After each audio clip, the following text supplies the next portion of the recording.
Margaret Thompson wiped the sweat from her forehead and looked at her vegetable garden with satisfaction. The tomatoes were growing well this year. The corn stood tall and green. Her green beans hung heavy on their vines. At 73 years old, she still loved working in her garden every morning. She lived alone on her small farm in Montana. Her husband, Henry, had passed away 5 years ago. Her children lived in distant cities with their own families. But Margaret was not lonely. She had her garden, her books, and the peaceful quiet of the countryside. On this particular Tuesday morning in June, something was different. As Margaret walked between the rows of vegetables, she noticed that several of her tomato plants were crushed. The plants lay flat on the ground as if something heavy had fallen on them. Broken branches and scattered tomatoes covered a circular area about 10 feet wide. Margaret frowned. This was not the work of deer or rabbits. The damage was too concentrated, too strange. She walked closer to examine the crushed plants. That was when she heard the sound. It was a soft whimpering noise like a hurt puppy. Margaret followed the sound to a small crater in the middle of the damaged area. Inside the crater, she found something that made her stop and stare. 3 small creatures huddled together in the dirt. They were unlike anything Margaret had ever seen. Each creature was about the size of a house cat, but they looked like tiny dragons from the fairy tale books she used to read to her grandchildren. They had scales that shimmered between green and gold in the morning sunlight. Small wings folded against their backs. Their necks were long and graceful, ending in heads with large, intelligent eyes. One of the creatures lifted its head and looked directly at Margaret. Its eyes were a brilliant blue color, and they seemed to hold more intelligence than any animal she had ever encountered. The creature made a soft, chirping sound, almost like a bird. Margaret's first instinct was to step back. These were clearly not normal animals. But as she looked at the 3 small creatures, she saw that they were injured. One had a cut on its wing, another had scrapes along its side. All 3 looked exhausted and frightened. Her maternal instincts took over. Margaret had spent 40 years as a librarian, helping children find the books they needed. She had raised 3 children of her own. She had never been able to ignore a creature in need, whether it was a lost kitten or a confused first grader. She knelt down beside the crater and spoke in the gentle voice she had always used with frightened children. "Well, hello there, little ones. You look like you've had quite an adventure." The 3 creatures looked up at her with their large eyes. The one with blue eyes made another soft, chirping sound. It was clearly trying to communicate with her. Margaret reached out slowly, letting the creatures see her hand. The blue-eyed one sniffed at her fingers, then gently touched her hand with its small snout. Its scales felt warm and smooth, like polished stone that had been sitting in the sun. "You're hurt, aren't you?" Margaret said softly. "And probably hungry, too. Let me help you." She stood up and looked around her garden. Whatever had brought these creatures here was nowhere to be seen. There was no crashed vehicle, no other signs of how they had arrived. Just the crater and the 3 injured creatures. Margaret made a decision that would change her life forever. She went back to the house and returned with a large wicker basket lined with soft towels. Carefully, she lifted each creature and placed them in the basket. They did not resist. In fact, they seemed to understand that she was trying to help them. Margaret carried the basket into her kitchen and set it on the table. The 3 creatures looked around with obvious curiosity. Their heads turned to examine the refrigerator, the stove, the window above the sink. Everything seemed to fascinate them. "Now then," Margaret said, washing her hands at the sink. "What do little dragons eat?" She opened her refrigerator and considered her options. She had leftover pot roast from Sunday dinner, some chicken from yesterday's lunch, fresh vegetables from her garden. She decided to start with small pieces of the pot roast. Margaret cut the meat into tiny portions and placed them on a plate. She set the plate in front of the basket and waited to see what would happen. The blue-eyed creature was the first to try the food. It picked up a small piece of meat with its front claws and examined it carefully. Then it took a delicate bite. Its eyes widened with what looked like surprise and pleasure. It quickly finished the piece and reached for another. The other two creatures joined in. Soon all three were eating eagerly, making soft rumbling sounds that Margaret realized might be purring. "Well, you certainly like Henry's pot roast recipe," Margaret said with a smile. "He always said it was good enough to feed royalty." After the creatures had eaten, Margaret prepared a comfortable place for them to rest. She cleared out her spare bedroom and made a nest of blankets and pillows on the floor. The creatures settled into the soft bedding with obvious relief. Margaret sat in a chair nearby and watched them. The blue-eyed one, which seemed to be the leader of the group, looked up at her with an expression of gratitude that was unmistakably intelligent. "I suppose you need names?" Margaret said thoughtfully. "You remind me of the pets I had when I was young. Let me see."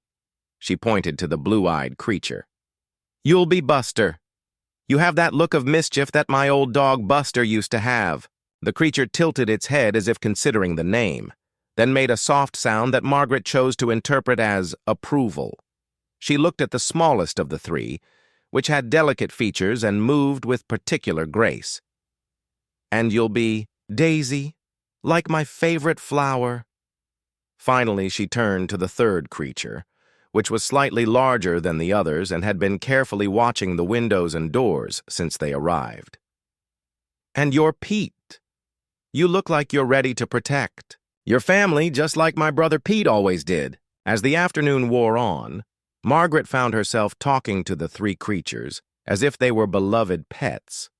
She told them about her garden, her late husband, her children who lived far away. The creatures listened attentively, their large eyes following her movements and their heads turning toward her voice. By evening, Margaret had made another decision. Whatever these creatures were, wherever they had come from, they were now part of her family. She had always believed that family was not about blood or species, but about love and care and protection. She had no idea that her three new pets were actually the lost heirs to an interstellar empire. She did not know that their disappearance would soon bring the attention of the most powerful military force in the galaxy to her quiet farm in Montana. All Margaret knew was that three small creatures had needed her help, and she had given it gladly. In her simple way of thinking, that was all that mattered. As she prepared for bed that night, Margaret checked on her new family one more time. The three creatures were curled up together in their nest of blankets, sleeping peacefully. Buster opened one blue eye as she entered the room, saw that it was her, and settled back into sleep with a contented sigh. Margaret smiled and turned off the light. Tomorrow she would need to figure out what else they might need. Tonight it was enough that they were safe and warm and fed. Outside her window, the Montana sky was filled with more stars than usual, but Margaret did not notice. She was already planning what she would cook for breakfast for her three new children. 3 months had passed since Margaret found the three strange creatures in her garden. What started as a simple act of kindness had become the most interesting chapter of her life. Buster, Daisy, and Pete were no longer the small, frightened creatures she had rescued. They had grown remarkably fast. Each one was now the size of a large dog, with strong muscles rippling beneath their beautiful scales. Their wings had developed enough that they could glide short distances, though they had not yet attempted true flight. Margaret's daily routine had changed completely. Every morning she would wake to find Buster sitting by her bedroom door, waiting patiently for her to get up. The blue-eyed creature had appointed himself as her personal guardian and rarely left her side during the day.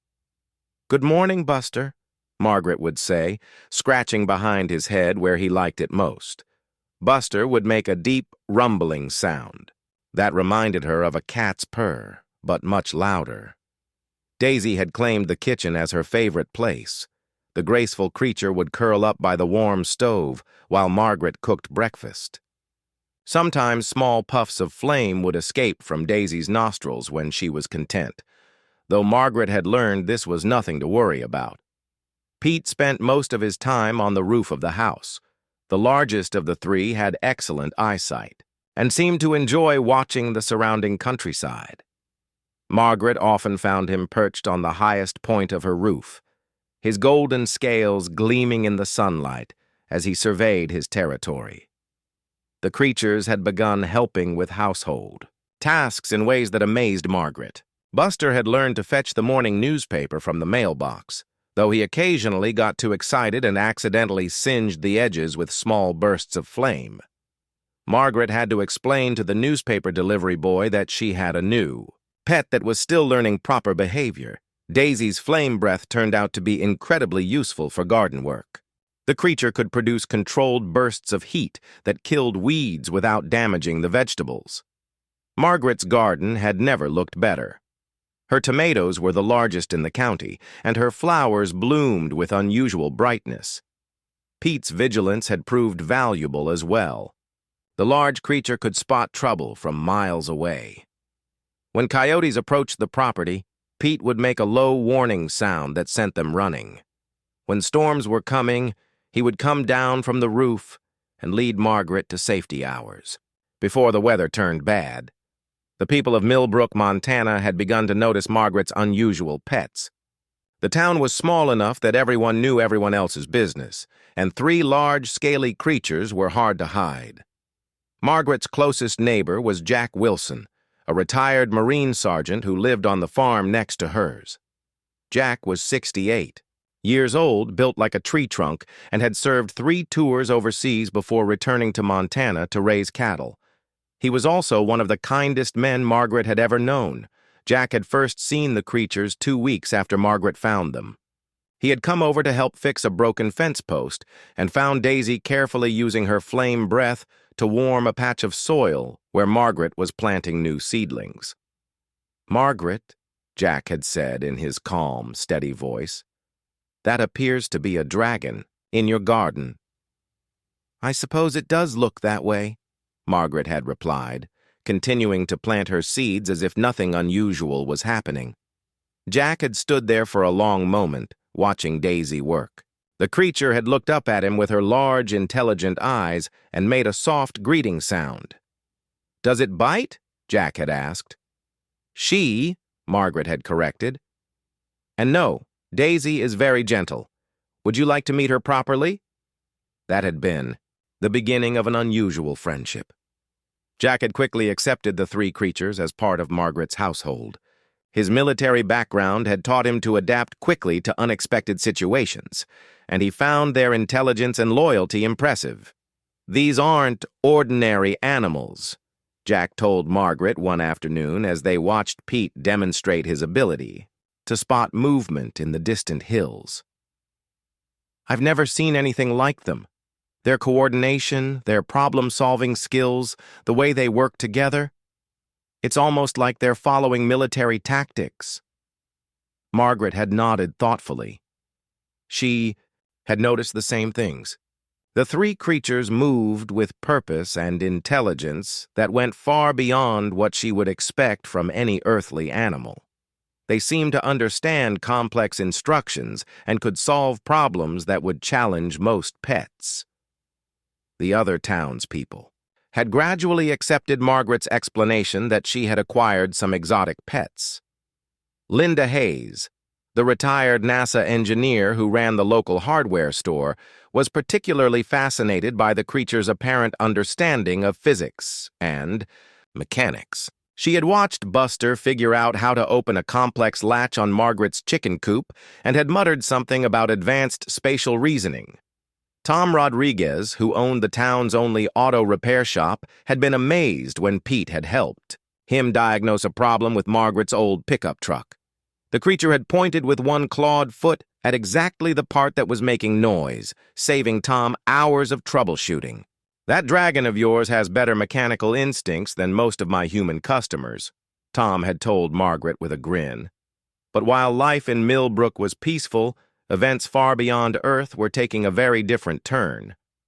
In the depths of space, aboard the massive flagship of the Dracorian Empire, Emperor Thane paced in his private chambers. The ruler of 1,000 worlds was experiencing something he had never felt before: helplessness. His 3 youngest children, the pride of the imperial bloodline, had been missing for 3 months. Prince Valdris, Princess Nixara, and Prince Corvin had been traveling aboard a diplomatic transport to a peace conference on the edge of imperial space. The ship had suffered a catastrophic malfunction and disappeared without a trace. Emperor Thane was 8 feet tall, with scales like polished, obsidian and eyes that glowed like molten gold. He had conquered star systems and commanded the loyalty of billions of subjects. But all his power meant nothing if he could not find his children. General Corax, the Emperor called to his military advisor, a scarred veteran of 100 space battles. "Yes, Your Imperial Majesty," the general replied, bowing low. "What news from the search fleets?" General Corax consulted a glowing tablet. "We have traced the transport's last known position to a small system in the Outer Rim. The 3rd planet shows signs of primitive civilization. Our scouts report a species called humans that has not yet developed interstellar travel." Emperor Thane's eyes narrowed. "Could my children have survived a crash landing on this world?" "It is possible, Majesty. The planet has a suitable atmosphere and environment. If the princes survived the crash, they would be able to adapt to the local conditions." The Emperor moved to a massive window that looked out at the stars. Somewhere among those distant points of light, his children might be alive and waiting for rescue. "Prepare a diplomatic mission," he ordered. "Send Ambassador Vex with a small fleet to this Earth world. We will negotiate with these humans for the return of my children. And if they refuse to cooperate, Majesty," Emperor Thane's expression hardened, "then we will show them the true power of the Dracorian Empire."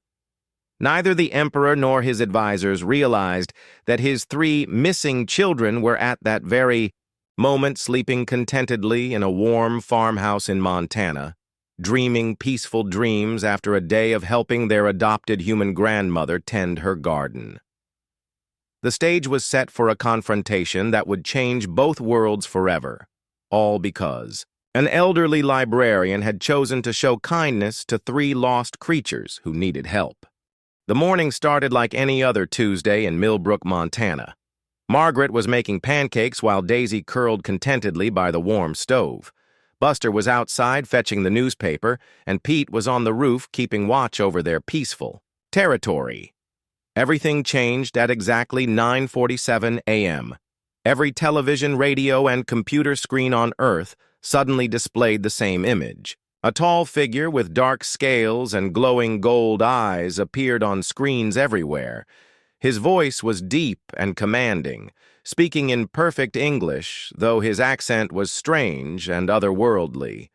"People of Earth," the figure announced, "I am Ambassador Vex of the Dracorian Empire. We come seeking the return of 3 young lords who have been lost on your world for many cycles. We demand their immediate release." Margaret dropped her spatula and stared at the television screen. Behind the ambassador, she could see what appeared to be the interior of a spaceship. Through a large window in the background, Earth hung like a blue marble in the darkness of space. "We know the young princes are alive on your planet," Ambassador Vex continued. "Return them to us unharmed, and your world will be spared. Refuse and face the consequences of defying the Dracorian Empire." The transmission ended, leaving Earth's population in stunned silence. Margaret looked down at Daisy, who was staring at the television with obvious recognition in her large eyes.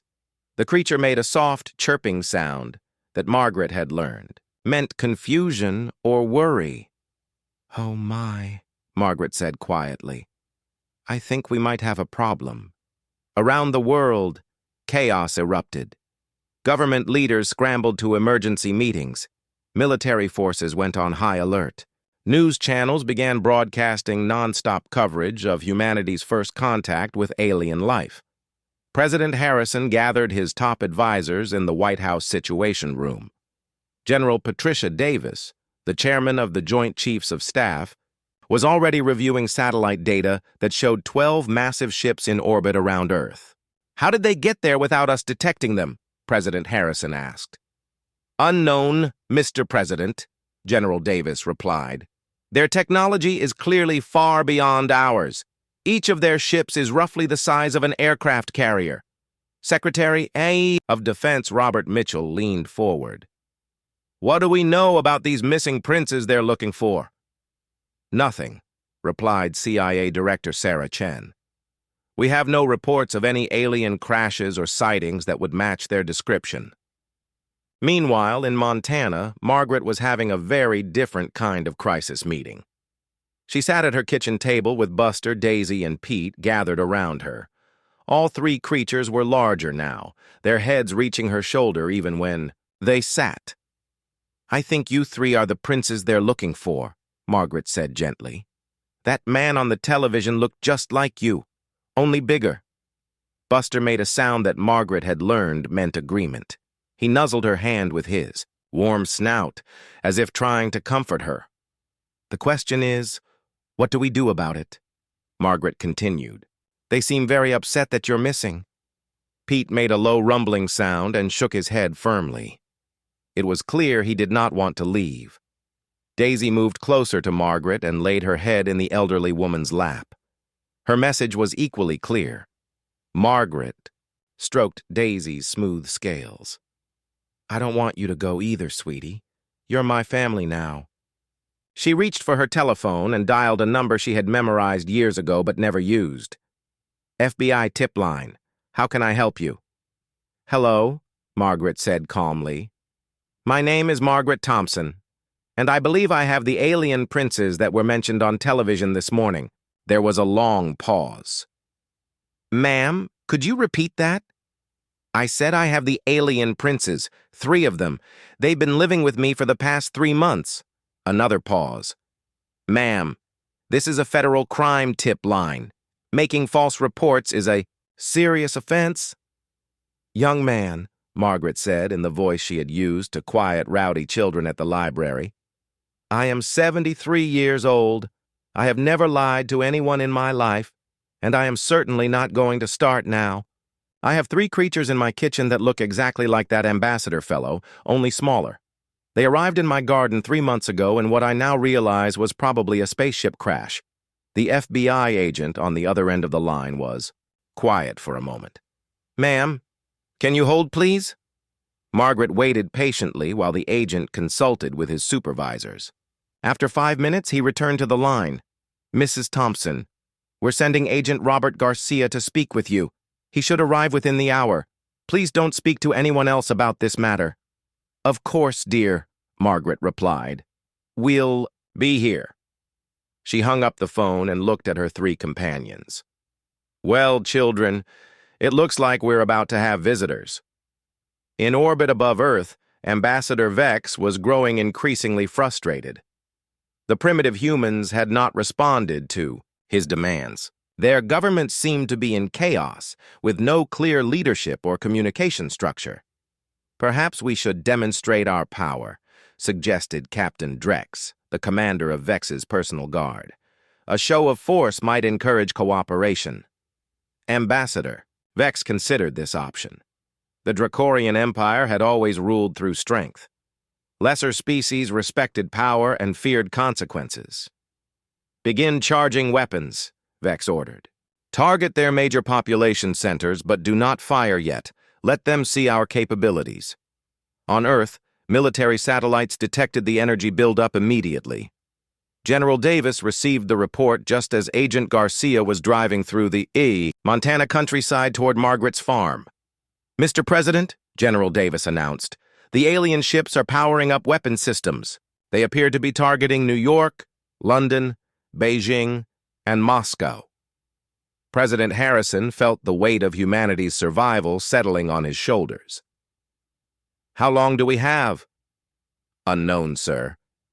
But based on the energy readings, those weapons could level entire cities." At the same time, Agent Garcia was pulling into Margaret's driveway.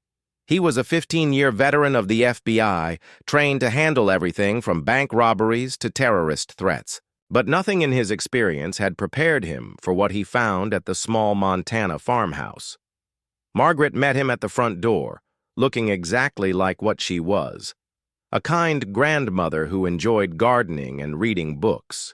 "You must be Agent Garcia," she said pleasantly. "Please come in. Would you like some coffee?" "Thank you, ma'am," Garcia replied, though he was scanning the area for signs of the alleged alien creatures. Margaret led him into the kitchen, where Agent Garcia stopped dead in his tracks. 3 magnificent creatures sat calmly around the kitchen table.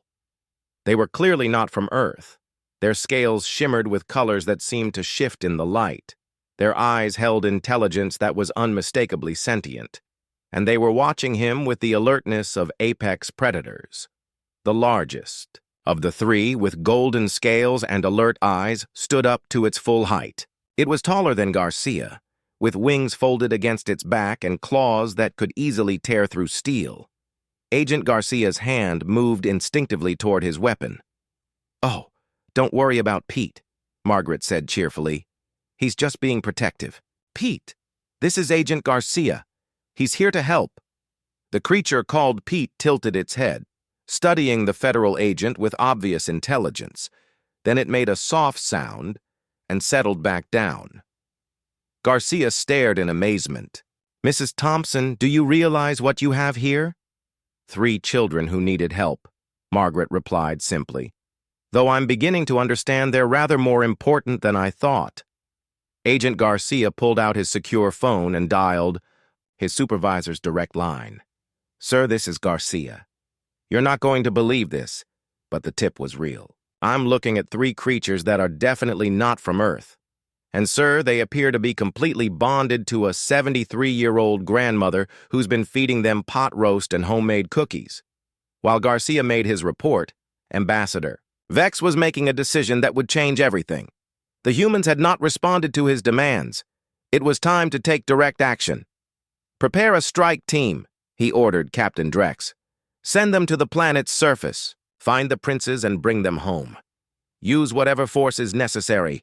Captain Drex bowed. "It will be done, Ambassador." Neither Vex nor his warriors realized they were about to make the biggest tactical error in Dracorian military history. They were about to threaten the one thing that could unite all of humanity in righteous fury, a grandmother protecting her adopted children. The stage was set for a confrontation that would prove why humans had earned their place among the stars, even if they didn't know it yet. The Dracorian strike team descended from the sky like falling stars. 12 armored warriors in sleek black ships landed in Margaret's wheat field, crushing the golden stalks beneath their landing gear. Each warrior stood 7 feet tall, covered in gleaming battle armor that made them look like mechanical dragons. Margaret was serving tea and her famous oatmeal cookies to Agent Garcia and a hastily assembled team of diplomats when the ships landed. The government officials had arrived an hour earlier, led by Dr. Ellen Rodriguez from the State Department's Extraterrestrial Affairs Division, a department that had been created exactly 3 hours ago. "Well," Margaret said calmly, looking out, her kitchen window at the alien soldiers marching across her property. "It looks like we have more visitors." Buster, Daisy, and Pete immediately moved to protective positions around Margaret. Their peaceful demeanor vanished, replaced by the alert stance of apex predators. Low growls rumbled from their throats as they recognized the armor and weapons of Dracorian military forces. Captain Drex led his warriors toward the farmhouse. He expected to find the missing princes held captive by primitive humans, probably chained or caged. What he found instead confused him completely. Through the kitchen window, he could see Prince Valdris, Princess Nixara, and Prince Corvin sitting calmly around a table with several humans. The princes were not restrained. They were not showing signs of distress. In fact, they appeared to be wearing some kind of colorful fabric coverings that looked almost decorative. Captain Drex activated his translator and spoke through his armor's external speakers. "Humans of this dwelling, release the young lords. Immediately, surrender them to Dracorian authority and your deaths will be swift." Margaret stood up from her chair and walked to the front door. Agent Garcia tried to stop her, but she gently pushed past him. "Young man," Margaret called out to Captain Drex, "there is no need for threats. If you want to speak with the children, you can ask politely like a civilized person." Captain Drex stared at the elderly human female. In his 20 years of military service, he had never encountered a member of a lesser species who spoke to Dracorian warriors with such casual authority. "You will surrender the princes now," he repeated, raising his plasma rifle. That was his first mistake. Buster erupted from the farmhouse like a golden missile. The young prince had grown large and strong during his months with Margaret, and his protective instincts were fully awakened. He slammed into Captain Drex with enough force to send the armored warrior flying backward into his own soldiers. Daisy and Pete followed immediately, flanking their brother as they faced the Dracorian strike team. All 3 young dragons roared in unison, a sound that shook the windows of Margaret's house and sent every bird within 5 miles fleeing for cover. "Nobody threatens Grandma Margaret," Buster snarled in perfect Dracorian, though Margaret could not understand the words. The other Dracorian warriors raised their weapons but hesitated. These were not captive princes to be rescued. These were royal heirs defending their chosen territory and their adopted family. Captain Drex struggled to his feet, his armor dented but still functional. "Stand down, young lords. We have come to take you home." "This is our home," Daisy replied fiercely, "and you are not welcome here." Margaret stepped out onto her front porch, apparently unconcerned by the fact that she was standing between 2 groups of beings who could incinerate her farmhouse without effort. "Buster, Daisy, Pete," she said firmly, "that is enough. We do not solve problems with violence in this family." The 3 young dragons immediately backed down, though they remained alert and ready to defend their grandmother. Margaret turned to Captain Drex. "Now then, what exactly is your problem?" Before the captain could answer, the roar of engines filled the air. Jack Wilson's pickup truck came racing down the dirt road, followed by 3 more vehicles carrying the people of Millbrook. Jack jumped out of his truck carrying his old Marine Corps rifle. Linda Hayes emerged from her car with what appeared to be a jury-rigged energy weapon built from spare NASA parts. Tom Rodriguez climbed out of his tow truck, which had been modified with armor plating and strange mechanical attachments. "Nobody messes with Margaret," Jack announced, taking a position beside the front porch. The townspeople spread out in a defensive formation that would have impressed any military instructor. These were not ordinary farmers and retirees. Jack's Marine training had taken over. Linda's engineering background had produced weapons that made the Dracorian soldiers nervous. Tom's mechanical genius had turned farm equipment into something resembling military hardware. Captain Drex found himself facing not just 3 angry dragon princes, but an organized group of humans who moved like trained soldiers. "This is impossible," he muttered to his lieutenant. "The intelligence report said this was a primitive species." His second mistake was underestimating human adaptability. The Dracorian warriors had trained for decades to fight other advanced civilizations.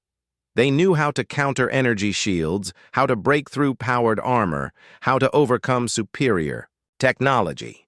They did not know how to fight opponents who used farm tractors as assault vehicles and who treated interstellar warfare like a neighborhood dispute. Linda Hayes fired her improvised energy weapon, which somehow managed to overload 2 Dracorian armor suits simultaneously. Tom Rodriguez used his modified tow truck to drag a Dracorian fighter craft out of the sky before it could take off. Jack Wilson, using tactics learned in 3 combat tours, coordinated the townspeople into an effective fighting force. But it was Margaret who ended the battle.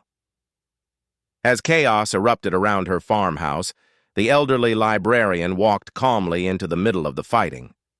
Plasma bolts and energy beams flew over her head. Armored warriors and determined farmers clashed around her, and Margaret Thompson, armed with nothing but a wooden rolling pin and 60 years of experience dealing with unruly children, marched straight up to Captain Drex. "That is enough," she said in the voice that had silenced thousands of noisy library patrons. Everyone stopped fighting. Margaret pointed her rolling pin at Captain Drex like a weapon. "You will put down that ridiculous gun right now, young man.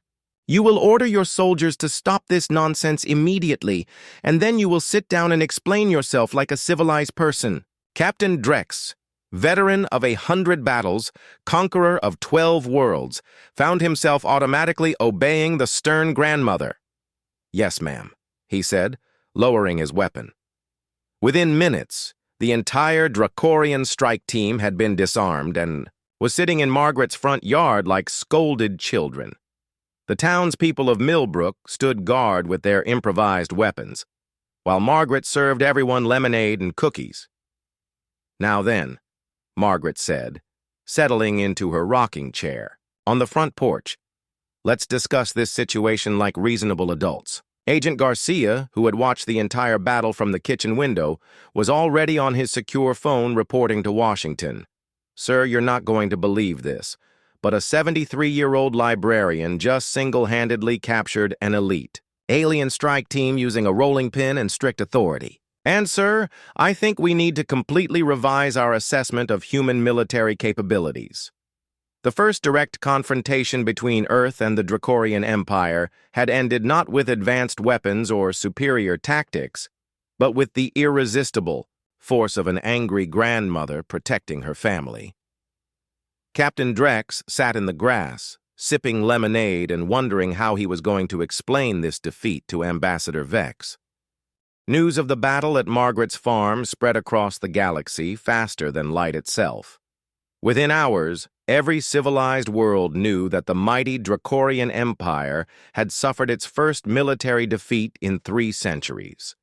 The victors were not another spacefaring civilization with advanced weapons. They were humans, a species most galactic citizens had never heard of.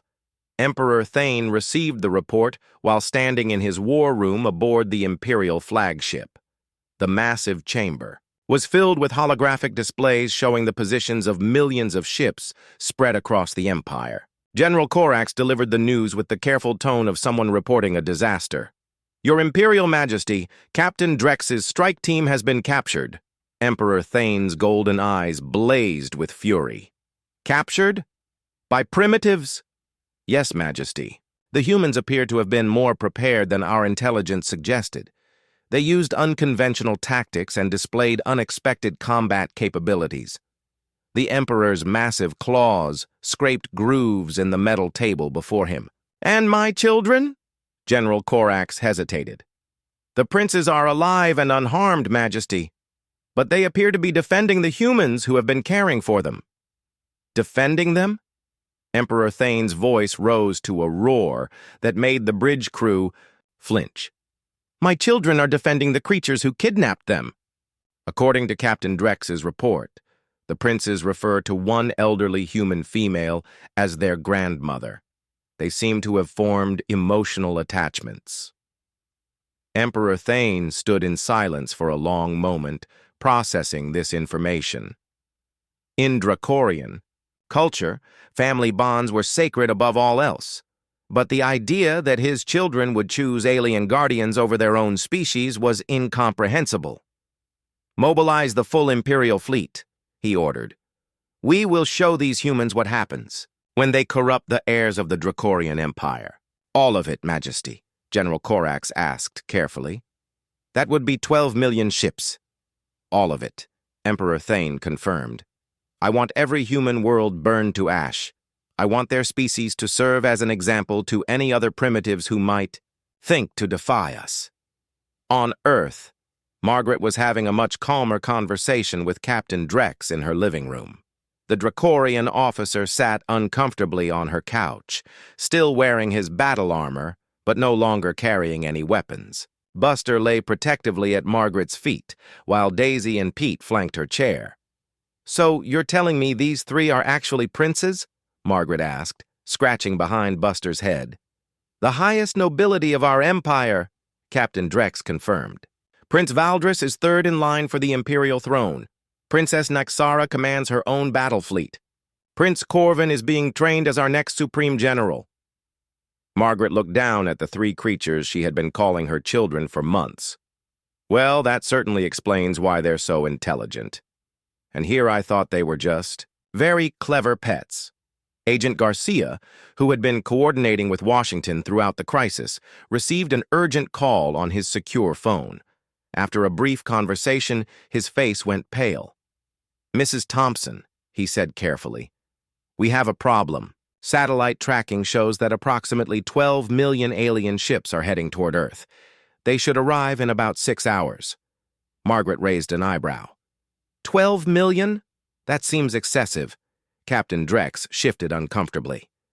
"Emperor, Thane does not respond well to challenges to his authority." "Well then," Margaret said, standing up with the decisiveness that had made her an effective librarian for 40 years. "I suppose I need to have a conversation with this Emperor fellow." Within the hour, Margaret found herself in the most unlikely situation of her life. She was sitting in the Oval Office, surrounded by the most powerful people in the world, being asked to serve as Earth's unofficial ambassador to an alien empire. President Harrison looked tired and worried. "Mrs. Thompson, I have to ask, do you think your relationship with these creatures might help us avoid a war?" Margaret considered the question seriously. "Mr. President, Buster, Daisy, and Pete are good children. They have kind hearts and strong moral values. If their father raised them, he cannot be entirely unreasonable. Sometimes the problem with men in positions of power is that everyone is too afraid to speak honestly with them." General Davis leaned forward. "Ma'am, with respect, we're talking about the ruler of an interstellar empire. This isn't a neighborhood dispute." Margaret smiled the same gentle smile she had used with nervous children at the library. "General, I spent 40 years dealing with difficult personalities, overprotective parents, and people who thought their problems were more important than everyone else's. The scale may be different, but human nature is human nature." "But these aren't humans," Dr. Rodriguez pointed out. "No," Margaret agreed, "but parents are parents, regardless of species. This emperor is a father who thinks his children have been taken from him. He's acting out of fear and anger, not evil intent. The president made a decision that would change the course of history. Mrs. Thompson, would you be willing to speak directly with Emperor Thane?" "Of course, dear," Margaret replied, "but I have some conditions." "Name them." "First, this conversation happens at my home, not on his spaceship. Second, Buster, Daisy, and Pete participate in the discussion. Third, I serve refreshments. You cannot have a proper conversation without offering food." President Harrison stared at her. "You want to invite the ruler of a galactic empire to your farmhouse for tea and cookies?" "Mr. President," Margaret said, patiently, "you can negotiate with someone in a sterile conference room and get a treaty. Or you can welcome them into your home and get a friend. Which do you think Earth needs more right now?" As Margaret returned to Montana to prepare for the most important dinner party in human history, something else was happening that none of them knew about. Deep in space, the Galactic Council was holding an emergency session. The Council represented 47 different species and had been observing Earth for decades. Humanity's rapid technological development and their unusual tendency to adopt and protect other species had marked them as a civilization of interest. Counselor Vren, a being that looked like a cross between an octopus and a crystal formation, addressed the assembly. "The situation with the Dracorian Empire and the humans has reached a critical point. We must decide whether to intervene. The humans are not yet a spacefaring species," pointed out Counselor Thex, whose species resembled intelligent plants. "They have no standing under galactic law. Perhaps said Counselor Vren. "But they have demonstrated something we have rarely seen. They took in the Dracorian heirs not for political advantage or to gain power, but simply because the young ones needed help. This suggests a moral development that surpasses their technological advancement." The debate continued as millions of Dracorian ships moved steadily toward Earth, unaware that they were about to encounter not just human resistance, but the combined attention of every major power in the galaxy. Back in Montana, Margaret was preparing for the most important meal of her life. She cleaned her best china, baked fresh cookies, and prepared a pot roast large enough to feed an emperor and his retinue. As the sun set over the Montana countryside, Margaret Thompson, retired librarian and grandmother to 3 alien princes, waited on her front porch for the arrival of the most powerful being in the known galaxy. She was not afraid. After all, how difficult could it be to reason with one overprotective father? Emperor Thane arrived at Earth with the largest invasion fleet in galactic history. 12 million ships filled the space around the small blue planet, their weapons charged and ready to reduce human civilization to dust. The Emperor's flagship alone was larger than most cities, a massive fortress of black metal and deadly technology. But the Emperor himself came down to Earth in a simple shuttle, accompanied only by General Corax and a small honor guard. He had agreed to Margaret's conditions for one reason. He wanted to see his children before he destroyed the world that had corrupted them. The shuttle landed in Margaret's wheat field, in the same spot where Captain Drex's strike team had been, defeated hours earlier. Emperor Thane emerged from the craft like a walking mountain. He stood 9 feet tall, his obsidian scales gleaming in the evening light. His golden eyes burned with barely controlled fury. Margaret waited for him on her front porch, wearing her best dress and the pearl necklace Henry had given her for their 40th wedding anniversary. Buster, Daisy, and Pete sat beside her, no longer the small creatures she had found in her garden, but magnificent adult dragons who radiated power and nobility. "Welcome to my home, Your Imperial Majesty," Margaret said with the same polite tone she would use greeting any visitor. "Please come in. Dinner is ready." Emperor Thane stopped at the base of the porch steps and stared at his children. They had grown strong and healthy during their time on Earth. Their scales shone with good health. Their eyes were bright and alert, and they carried themselves with the confidence of true royalty. But they did not come to greet him. They remained, protectively close to the elderly human female who had somehow claimed their loyalty. "My children," Emperor Thane said in the ancient Dracorian language, "I have come to take you home." Buster stood up and moved between his father and Margaret. "We are home, Father," he replied in the same language. "This is our family now." The Emperor's eyes blazed brighter. "Family? This primitive creature is not your family. I am your father. The Empire is your heritage." Daisy stepped forward, her voice calm but firm. "You are our birth father, and we honor you. But Margaret is the one who raised us. She fed us when we were hungry, protected us when we were hurt, and loved us without conditions. She is our grandmother in every way that matters." Emperor Thane looked past his children to Margaret, who was listening to the conversation without understanding the words, but clearly following the emotional content. "What did she do to you?" he demanded. "What poison did she use to turn you against your own kind?" Pete, the largest and most serious of the 3, spoke with the authority of a future military commander. "She gave us cookies, Father. She read us stories. She taught us to help others and to be kind to creatures smaller than ourselves. She showed us that strength is not just about conquest, but about protection and care." Margaret, sensing the tension, even though she could not understand the language, stood up and walked down the porch steps. She approached the towering emperor without fear, stopping directly in front of him. "Your Imperial Majesty," she said, looking up at the being who could incinerate her with a thought. You must be very worried about your children. Any parent would be. Why don't you come inside and we can discuss this over a proper meal? Emperor. Thane stared down at this small, fragile creature who dared to speak to him as an equal. In his long life, he had conquered star systems and commanded the fear of billions. No one had ever invited him to dinner before.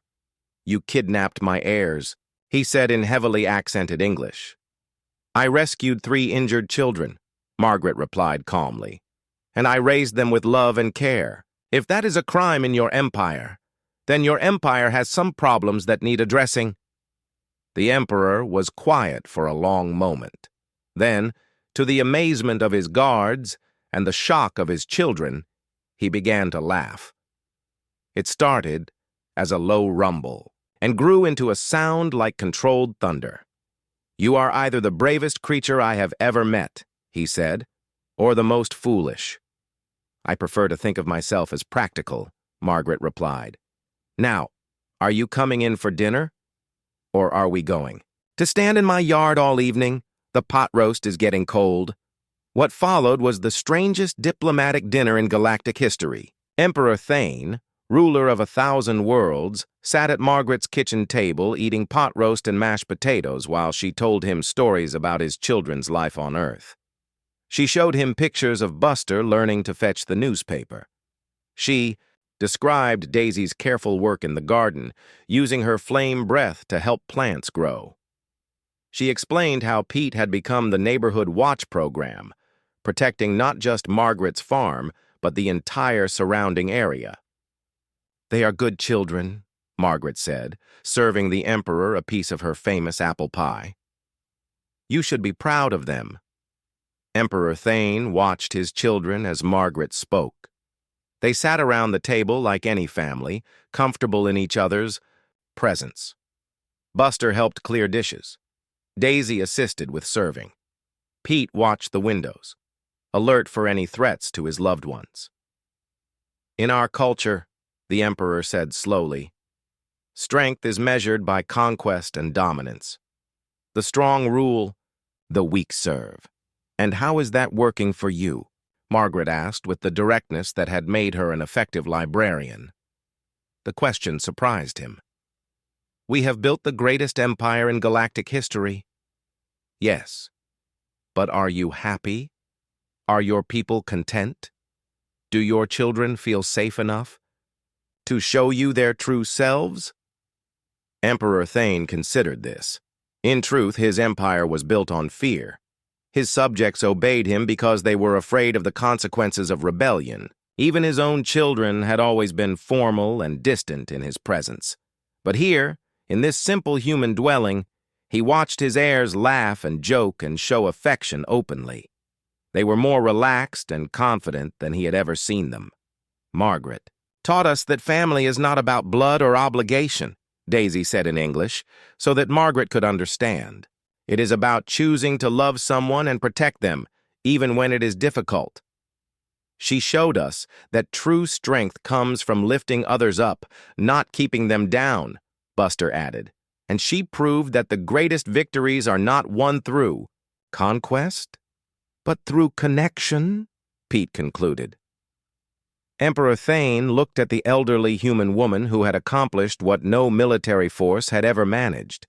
She had changed the fundamental worldview of Dracorian royalty. What do you want from me? He asked Margaret directly. I want you to sit down with your children regularly and have dinner together, Margaret replied without hesitation. I want you to listen to their ideas and respect their opinions. I want you to remember that being a father is more important than being an emperor. And in return?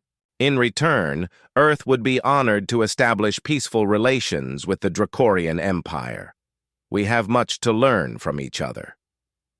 As the evening progressed, something unprecedented happened. Emperor Thane began to understand why his children had chosen to stay with this human grandmother. Margaret treated everyone around her table as family, regardless of their species or status. She criticized his parenting choices with the same calm authority she would use with any father who was not paying enough attention to his children. When General Corax received reports that Galactic Council ships were approaching the solar system, Emperor Thane made a decision that would reshape interstellar politics. "Stand down the fleet," he ordered. "All ships return to defensive positions." "Your Imperial Majesty?" General Corax asked in confusion. "I said stand down," the Emperor repeated. "We will not be conquering Earth today." Instead, Emperor Thane did something no Dracorian leader had ever done before. He asked for advice from a member of what he had always considered a lesser species. The negotiations that followed lasted 3 days and took place entirely in Margaret's kitchen. By the end, Earth had not only avoided invasion, but had become the first planet to join the Dracorian Empire as an equal partner rather than a conquered territory. The Galactic Council, arriving to mediate what they expected to be a devastating war, found instead a framework for a new type of interstellar alliance based on mutual respect rather than dominance.